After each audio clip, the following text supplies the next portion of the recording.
In today's video, I'm going to teach you how to manage tasks in Microsoft Outlook.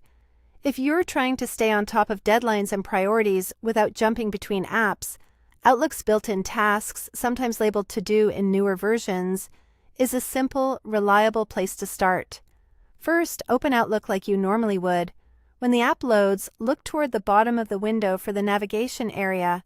Depending on your version, you'll see icons for Mail, Calendar, People, and then Tasks or To Do. If your navigation bar is minimized, you might need to click the three dots to reveal more options. Go ahead and select Tasks or To Do if that's what your version calls it. Don't worry if the name is different. You're heading to the same place where your task list lives. Once you're in, you'll see a list of your tasks. Think of this as your command center. Each task appears with details such as a subject or title, a due date, a priority level, and often a category.